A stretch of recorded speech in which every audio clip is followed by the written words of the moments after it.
So FIFA world കപ്പിന്റെ ഫൈനലിൽ Spain വിജയിച്ചിരിക്കുകയാണ്. ഏറ്റവും സന്തോഷം ഉണ്ടാക്കിയ ഒരു കാഴ്ചയായിരുന്നു സ്പെയിനും ലമീൻ യമാലും കപ്പ് തൂക്കുന്നത്. അത് ആൾറെഡി ഞാൻ പ്രെഡിക്റ്റ് ചെയ്ത കാര്യമാണ്. സോ അതിനു മുമ്പ് എനിക്ക് കുറച്ച് കാര്യങ്ങൾ പറയാനുണ്ട്, പ്രത്യേകിച്ച് ഈ അർജന്റീനയെ കുറിച്ച്. ഇവന്മാര് വില്ലന്മാരാണോ അതോ ഇവന്മാര് എന്താ പറയുക റെസ്ലിംഗ് മാച്ച് കളിക്കാനാണോ അവന്മാർ വന്നതെന്ന് ഇന്നലെ എനിക്ക് തോന്നിയ ഒരു മെയിൻ ആയിട്ടുള്ള ഒരു കാര്യമാണ്.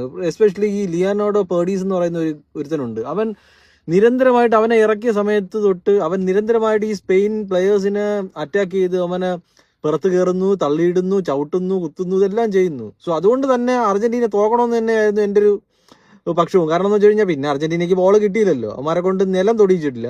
ഒന്നാമത്തെ മിനിറ്റ് തൊട്ട് ഒരു ഈ 120 മിനിറ്റ് വരെ അർജന്റീന അവന്മാരെ നിലം തൊടിയിക്കാതെ ബോൾ അവന്മാരെ കയ്യിൽ എത്തിക്കാതെ പോലും നല്ല ബ്രില്യൻ്റ് ആയിട്ടാണ് കളിച്ച് മുന്നോട്ട് വന്നത്. കാരണം എനിക്ക് എന്താ പറയാ ഏറ്റവും കൂടുതൽ സന്തോഷം ഉണ്ടാക്കിയ ഒരു കളിയായിരുന്നു ഇന്നലത്തെ. കാരണം എന്ന് വെച്ച് കഴിഞ്ഞാൽ എനിക്ക് ഐ ഫീൽ പിറ്റി ഫോർ ഈജിപ്തും ഈ പറഞ്ഞ സ്വിറ്റ്സർലാൻഡും ഈ പറഞ്ഞ കേബോ വേർഡയും അർജന്റീനയ്ക്കെതിരെ നല്ല ശക്തമായിട്ടാണ് കളിച്ചത്. അന്ന് അവന്മാർ തോക്കണമെന്ന് എനിക്ക് നല്ല ആഗ്രഹം ഉണ്ടായിരുന്നു. പക്ഷെ അത് ഇന്നലത്തോടു കൂടി അങ്ങ് തീർന്നു കിട്ടി. പിന്നെ മെസ്സിയുടെ അടുത്ത് I love Messi, I have A huge respect for this guy.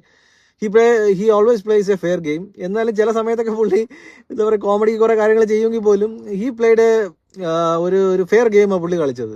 7 കാർഡാണ്, അതായത് ഒരു യെല്ലോ കാർഡ് യുവമാര് ഫൗള് നേടിയിട്ടുണ്ട് ഈ അർജന്റീനക്കാർ. സോ അപ്പോഴേ നമുക്ക് മനസ്സിലാക്കാം യുവമാർ ഒരുമാതിരി ഫൗള് കളിയാണ് കളിച്ചത്. കാരണം യുവമാരെ കയ്യിൽ നിന്ന് കളി പോയെന്ന് യുവമാർക്ക് മനസ്സിലായ സാഹചര്യം തൊട്ട് പിന്നെ തലങ്ങും വിലങ്ങും എന്താ പറയാ അർജന്റീനൻ ഗോളീനെ ഇങ്ങനെയായിട്ട് ആക്രമിച്ചുകൊണ്ടിരുന്നു നമ്മുടെ സ്പെയിനിന്റെ താരങ്ങളെല്ലാം. കുക്കുറേലെ വണ്ടർഫുൾ മാൻ. ഇവരൊക്കെ തൊടുക്കുന്ന ഷോട്ടുകൾ എന്താ പറയാ നമ്മുടെ മാർട്ടീനസ് എങ്ങനെയൊക്കെയോ തട്ടി. മാർട്ടിനസിന്റെ ഒരു കഴിവുണ്ട്, അല്ലെങ്കിൽ ഒരു 5-6 ഗോൾ കയറേണ്ട ഒരു സാഹചര്യം ഉണ്ടായിരുന്നു. അപ്പോൾ ഒരു വൻ തോൽവിയിൽ നിന്ന് അവർ രക്ഷപ്പെട്ടെന്ന് തന്നെ പറയേണ്ടിയിരിക്കുന്നു. സ്പെയിനിന്റെ ഒരു ഡിഫൻസ് അന്യായ ഡിഫൻസ് ആയിരുന്നു. അറിയാമല്ലോ ഇപ്പൊ കുക്കുറയിലെ is one of the best. പിന്നെ വില്യംസ് വന്നപ്പോഴാണ് കുറച്ചുകൂടെ ഒന്ന് കടുത്തതെന്ന് എനിക്ക് തോന്നി. കാരണം വില്യംസിന്റെ ഒരു ഹെഡറൊക്കെ കൊണ്ടാണ് ആ ഒരു ഗോള് കയറിയത്. പിന്നെ ലെമീൻ യമാലും ഗോളിയെ കൊണ്ട് പറ്റുന്ന രീതിയിൽ കളിച്ച് മുന്നോട്ട് വന്നായിരുന്നു. സോ അതുകൊണ്ട് തന്നെ 120 എക്സ്ട്രാ ടൈം വരെ കളി പോയെങ്കിലും അവസാനം സ്പെയിൻ കപ്പടിച്ചിരിക്കുകയാണ്. സോ അതുകൊണ്ട് അവർ ഡിസർവിംഗ് ആണ്. അവർ ഫ്രാൻസിന്റെ കൂടെ അവർ കളിച്ച കളി കാണുമ്പോൾ തന്നെ നമുക്ക് മനസ്സിലാവും അവർക്ക് കപ്പ് കിട്ടേണ്ട സാഹചര്യമാണ്. കാരണം അവർ വണ്ടർഫുൾ ആയിട്ട് അവർ കളിച്ചു.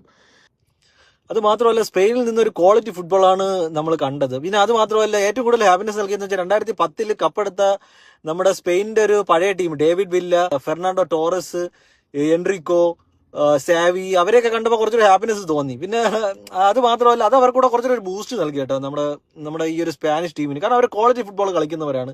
അവർ അത്രയും ജെന്റിൽമാൻ ഫുട്ബോൾ കളിക്കുന്ന ഒരു ടീംസാണ്. സോ അത് മാത്രമല്ല അവരുടെ ഒരു പാസ് ആയാലും ഒരു 700 ചില്ലുവാനം പാസുകൾ ഇവർ അങ്ങോട്ടും ഇങ്ങോട്ടും കളിച്ചിട്ടുണ്ട്. സോ അതായത് ഒരു ടിക്കി ടാക്കയുടെ ഒരു വേറൊരു version, updated version of tiki taka എന്ന് എനിക്ക് തോന്നി.